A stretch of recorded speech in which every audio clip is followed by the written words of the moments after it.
The rain fell steadily over the city of Lisbon, draping the streets in a soft gray hue. People rushed under umbrellas and overhangs, the usual rhythm of city life pulsing beneath the cloudy skies. In the quieter part of town, tucked between aging apartment buildings and a crumbling stone wall with ivy crawling across it, stood a humble neighborhood store place that had long been forgotten by the glossy world of luxury and modern commerce. Its green awning sagged slightly from the rain, and the faded letters on the front window bore the name Rodriguez Grocers. A black SUV pulled up quietly across the narrow street. No entourage, no press. It's just a man stepping out slowly, pulling the hood of his sweatshirt over his head. Cristiano Ronaldo. His face was partially shadowed, his presence unnoticed by the few pedestrians passing by. There was no trace of the global icon in his appearance that day, no polished shoes, no designer sunglasses. He looked like any ordinary man walking with calm purpose toward the little shop that had once helped his family survive the hardest years of their lives. Inside the store, the mood was starkly different. The warmth Ronaldo remembered was gone. The walls had been repainted in sterile tones. The shelves were stacked with newer brands, and fluorescent lights buzzed overhead. There was no soft greeting when he entered, only the cold rustle of receipts, and the impatient clicking of a keyboard behind the front counter. A young girl stood hesitantly at the back, glancing at the snack shelf, and an elderly man struggled to read the tiny price tags on a carton of milk. Behind the counter stood a tall man in a fitted suit, his face set in a hard line. His name tag read Enrique Store Manager. He was watching everyone, not like a host serving a community, but like a guard suspicious of every movement. Ow. Every now and then, he would snap at a cashier or mutter something under his breath about how people these days had no respect. Ronaldo quietly moved through the aisles. His gaze wasn't on the products, it was on the people. He remembered his mother standing near the cereal shelf, counting coins and trying to stretch her money. He remembered the former owner, Mr. Rodriguez, discreetly slipping a few extra items into the bag when she turned her head. That man had fed them more times than Ronaldo could count. There was no judgment, no pity. Just a silent understanding that sometimes people need help and that help should be given with dignity. As he made his way toward the front, Ronaldo grabbed a juice box, a loaf of bread, and a small toy car from the bottom shelf, the same kind of car he used to stare at as a boy but never had the money to buy. A young child in the store had been eyeing it moments earlier before walking away disappointed. Ronaldo intended to buy it for him. He placed the items on the counter, politely waiting for the manager to finish a phone call. Enrique looked him up and down, eyes narrowing.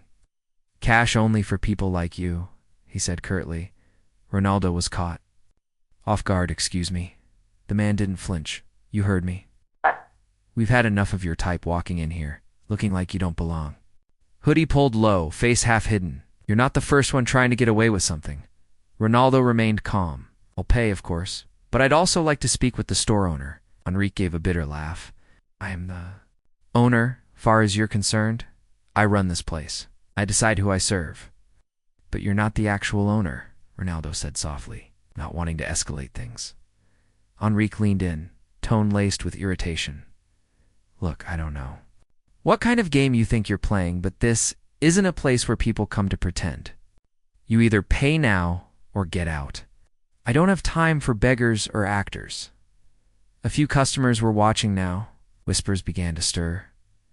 Still, Ronaldo didn't raise his voice. "You're making a mistake," he said. That was the final straw. For Enrique, with a sharp breath, he stepped around the counter and, before anyone could react, lifted his hand and slapped Ronaldo across the cheek.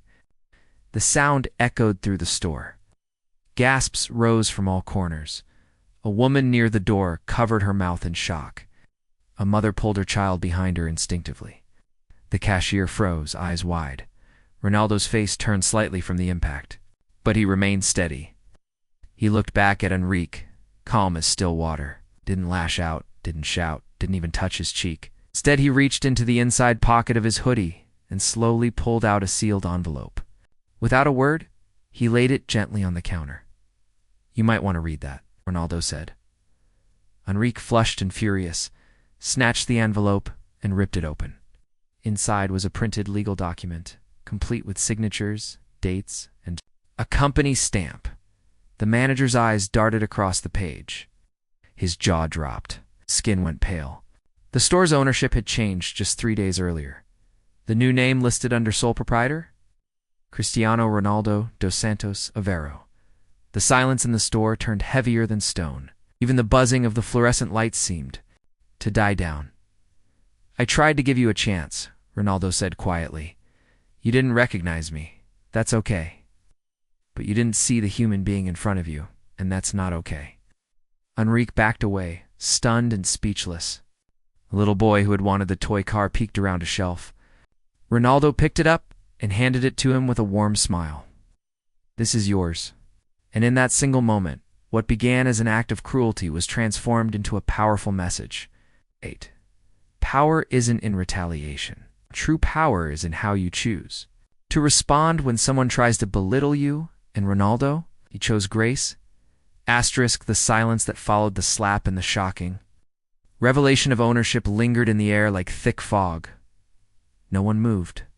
The customers inside the store stood frozen, caught between disbelief and discomfort. The world outside continued as usual, cars splashing through puddles, horns in the distance, but inside that small Lisbon store, time had slowed. Enrique clutched the document with trembling hands. His lips parted slightly, but no words came out. His face was now a canvas of confusion, embarrassment, and disbelief. He read the ownership transfer again, as if hoping the words would change. They didn't.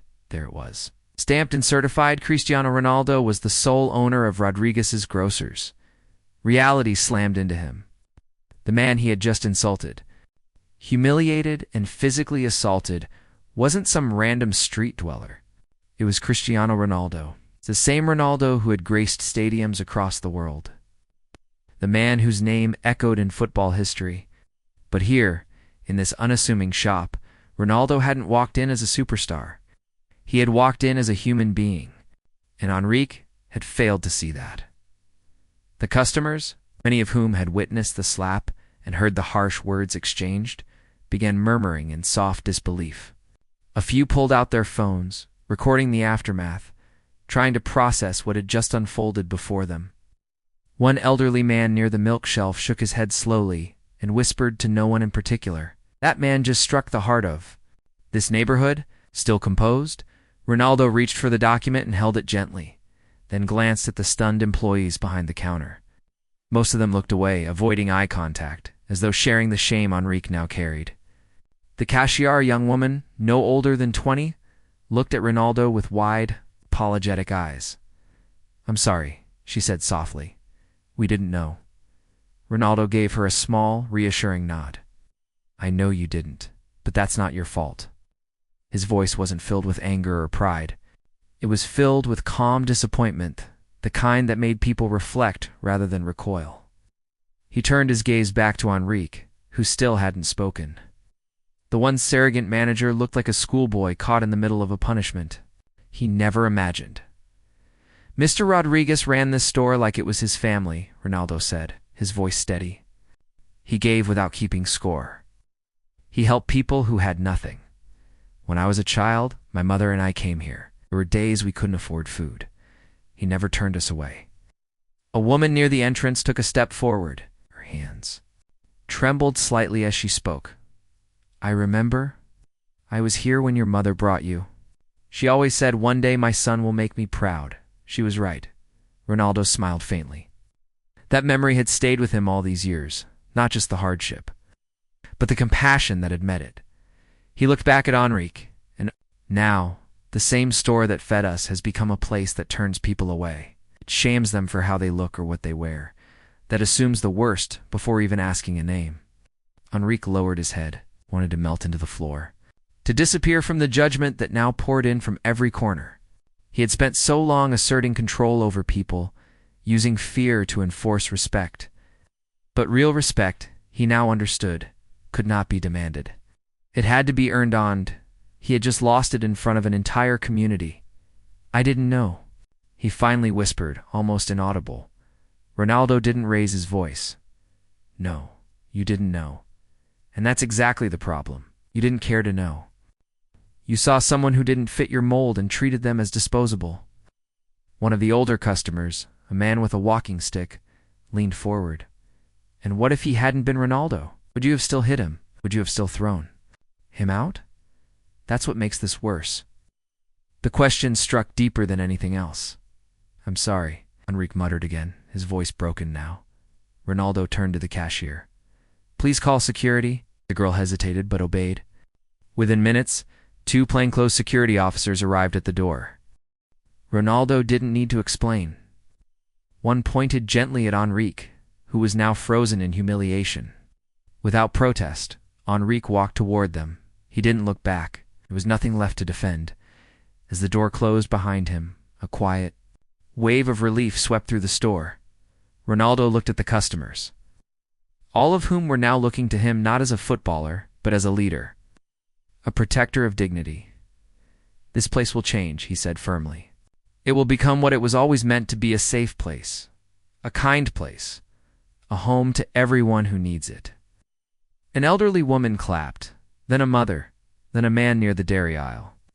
Soon the store erupted in quiet applause, not for the fame, not for the drama, but for the justice. For the rare moment where power was used to uplift, rather than destroy, one child. The same boy who had admired the toy car earlier tugged at Ronaldo's sleeve and asked, "Are you going to keep the store forever?" Ronaldo crouched beside him and smiled. "I'm going to keep its heart alive. That's what matters." That afternoon, under the soft patter of Lisbon's rain, a neighborhood found its voice again. And the man who could have walked away with pride chose instead to stand with humility. The slap had ended, but the impact was only beginning. The rain had stopped, but the emotional storm that swept through Rodriguez's grocer still lingered. Hours after the incident with Enrique, the store remained closed, though the lights inside burned with renewed purpose. The door was locked, the closed sign hung on the glass, but within those walls, change had already begun. Cristiano Ronaldo stood alone in the center of the store, taking in every corner. Not as a businessman, not as a football icon, but as someone returning to sacred ground. This place wasn't just a store, it had been a silent witness to his mother's struggles, a refuge in his childhood hunger, a symbol of survival. The weight of the moment wasn't lost on him. He wasn't here to own the store, he was here to restore its soul. Ronaldo took a slow walk through each aisle. He studied the shelves, the cold design, the sterile look that Enrique had installed, to make it look modern. But in doing so, the store had lost its warmth. There were no handwritten signs, no familiar faces, no spirit of community, just a commercial shell, painted and polished, but hollow. It felt transactional, not personal. And Ronaldo knew it had to change quickly and deeply. He called his personal assistant and gave a list of names. People he remembered from his youth, employees and friends of the late Mr. Rodriguez.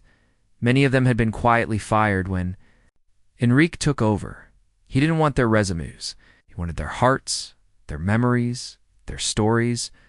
Within an hour, the first of them began arriving. One by one, they stepped back into the store they hadn't seen in years. Maria, who had managed the cashier desk for over 2 decades, cried when she stepped through the door. "I never thought I'd see this place again," she whispered. Ronaldo hugged her warmly, assuring her that it would never again fall into the wrong hands. Others followed. Joaquim, the elderly stockboy who once worked evenings so he could buy books for his granddaughter. Lucia, who had baked fresh bread in the back kitchen before Enrique shut it down. These were not just workers, they were pillars of the community. Each had a story, a memory, a piece of the store's soul still inside them. Ronaldo didn't issue orders like a typical owner. Instead, he gathered everyone around in a circle near the front counter. No cameras, no fanfare. Just people who loved the store as deeply as he did. "I don't want to make this store big," he told them. "I want to make it whole again." Plans began that night not for a grand reopening, but for a restoration.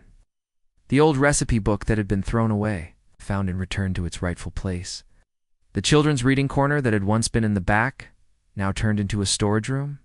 Reimagined with cozy cushions, bookshelves, and murals of dreams. Volunteers offered their time. Local painters offered to repaint the faded walls. A retired carpenter who had once supplied the shop's wooden shelves insisted on building anew. Counter free of charge? Ronaldo didn't want it to look expensive. He wanted it to feel human. But more than physical change, there was a mission to be built. The new Rodriguez grocers would serve more than food, it would serve dignity. A discreet meal assistance program was formed. Anyone in need could request help without shame, without questions. Just a quiet tap on the counter and a red token would be given, which could be used like currency for essentials. Word began to spread. It's not through tabloids or television, but through whispers, quiet voices of hope, carried from one struggling family to another. A mother told a neighbor, a student told his classmate. A nurse on the night shift left flyers at a local clinic. Something rare was happening here. Something sacred, and yet, the moment that sealed the emotional core of the rebirth came late that night. Ronaldo stood outside the store after everyone had gone home. The air was cool, the streets damp and empty. He was leaning against the brick wall, lost in thought, when a small figure approached, an elderly man in a worn coat, holding a paper bag. "I heard what you did," the man said softly. "You don't remember me, but I used to sweep the steps outside when you were just a kid. Your mother once gave me her scarf when I was coughing in the cold." Ronaldo smiled. "She was always that way." The man nodded. "So are you." It handed Ronaldo the paper bag. Inside were two small pastries, ones Ronaldo recognized immediately. Sweet fig tarts. Mr. Rodriguez's favorite recipe. The old man had baked them from memory. "It's good to see kindness return," he said. Ronaldo took one of the tarts, broke it in half, and offered a piece back to him. They stood silently, sharing the memory, sharing the taste of something long lost but now returned. That night, as the city lights flickered in the distance, Ronaldo understood that this stored, this small, once forgotten space had become more than a business. It had become a movement, and it had only just begun. Asterisk in the weeks that followed, the rhythm of life around Rodriguez's grocers began to change. It's not just within the walls of the store, but far beyond it. Something had shifted in the community. People no longer passed the small grocery shop without glancing in, wondering what was happening behind its clean glass windows and freshly painted door. Curiosity slowly gave way to admiration, and admiration bloomed into trust.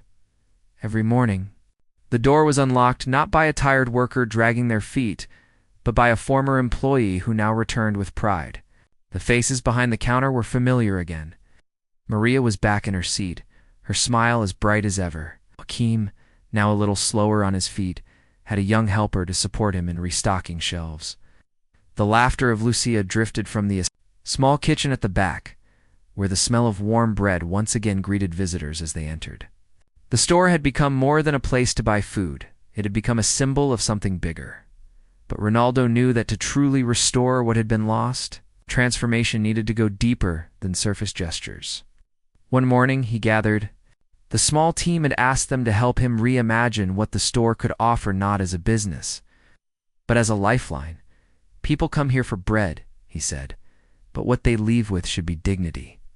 With that vision, the team began working on new ways to serve. Ronaldo converted a back storeroom into a modest reading corner for children, filled with books donated by schools, neighbors, and friends. Bright cushions lined the floor. Murals of the sea and Lisbon's cobbled streets adorned the walls, and soft music played gently overhead. Children who once waited outside for their parents now came inside to read, to learn, to dream. For some, it became the only quiet place they had.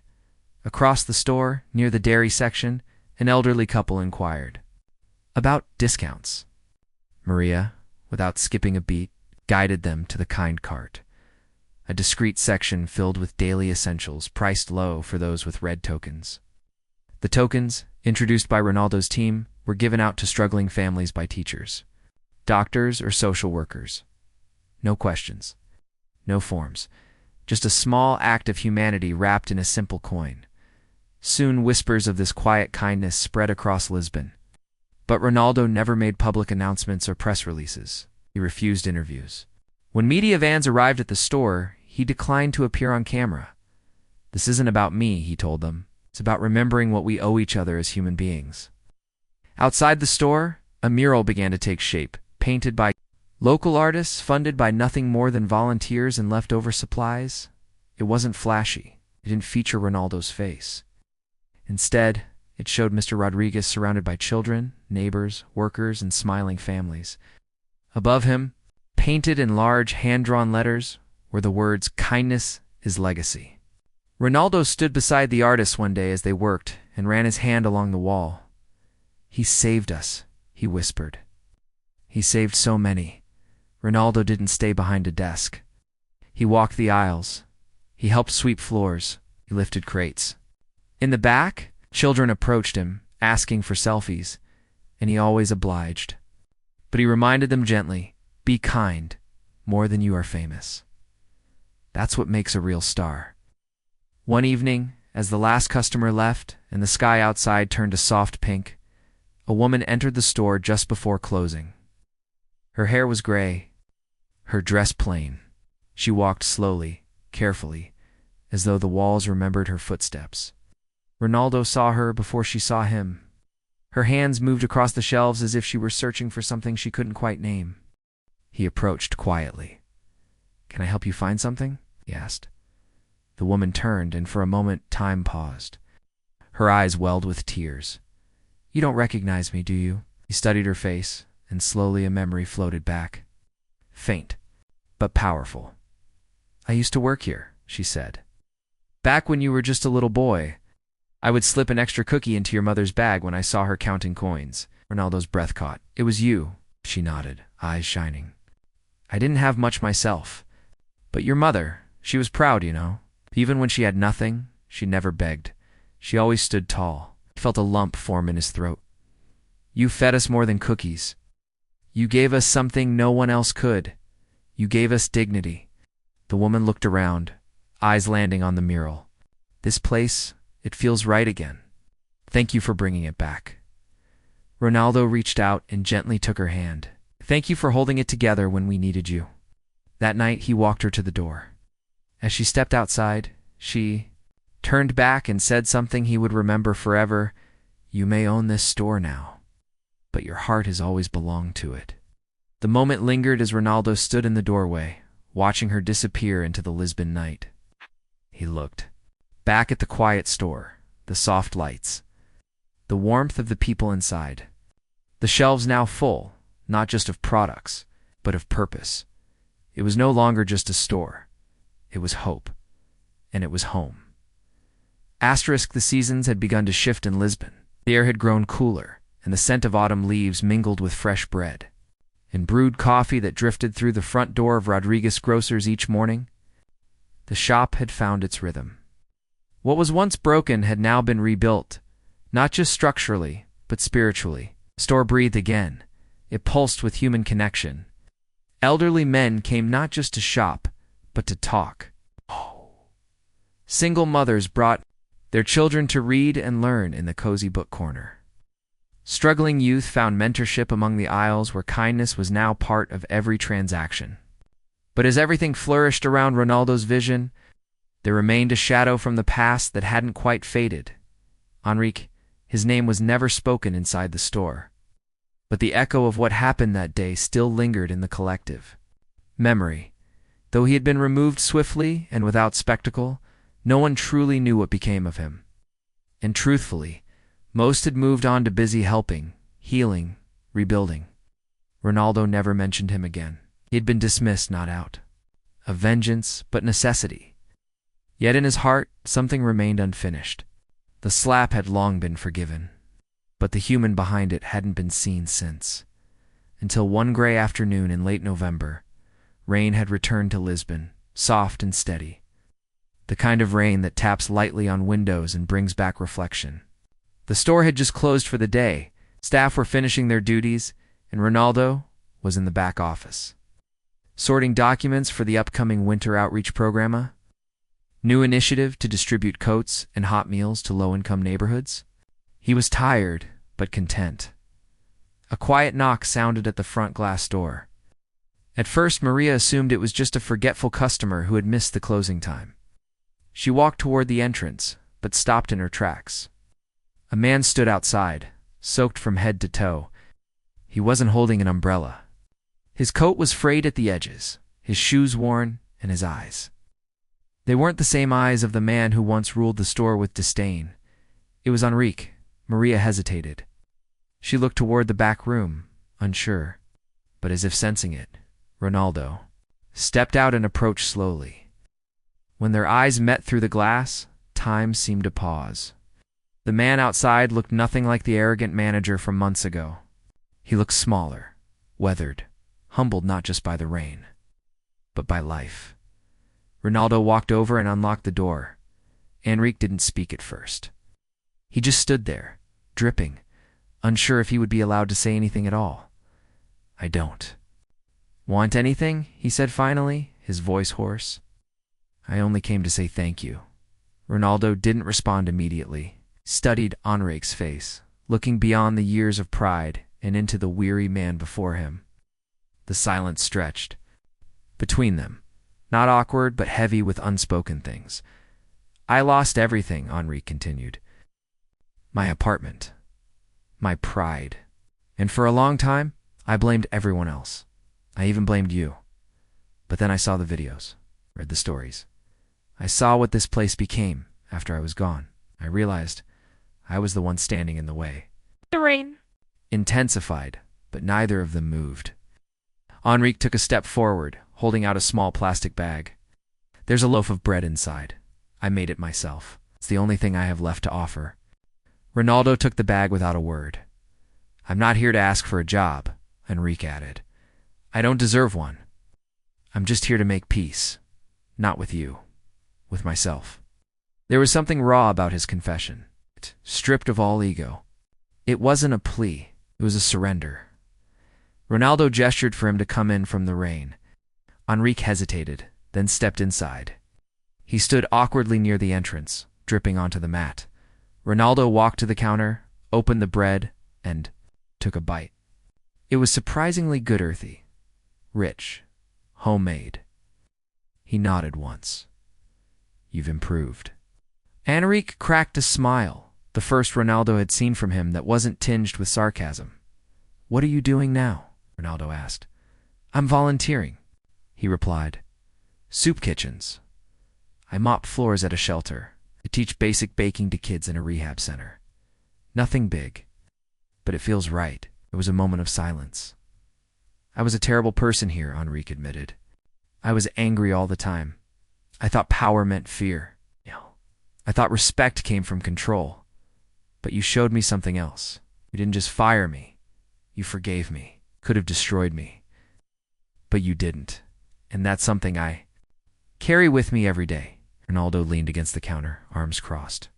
"Everyone deserves a second chapter, as long as they're willing to write it honestly." Enrique looked down. "I'm trying."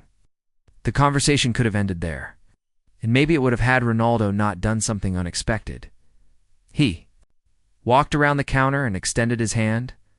"I can't give you your old job back," he said. "That chapter is closed. But I'm opening a new outreach center next month. We're launching a skills kitchen. I need someone who can teach with humility, not just baking, but failure, and how to grow from it." Enrique blinked, stunned. "Are you serious?" "Only if you are." Tears filled Enrique's eyes, though he turned away to hide it. He nodded, unable to speak. "I'm trusting you with this," Ronaldo said.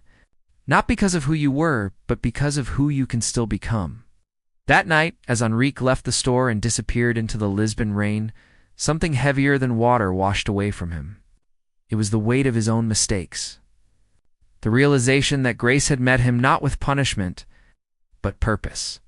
Inside the store, Ronaldo closed the door, looked down at the empty bread bag on the counter, and smiled. Some redemptions don't happen on camera. Some stories don't need headlines, but when a broken man learns to rebuild others, that becomes a story worth remembering forever. Winter had finally settled over Lisbon, gentle and quiet like a soft white blanket over the city's old rooftops. The days grew shorter, and the nights seemed to linger just a little longer.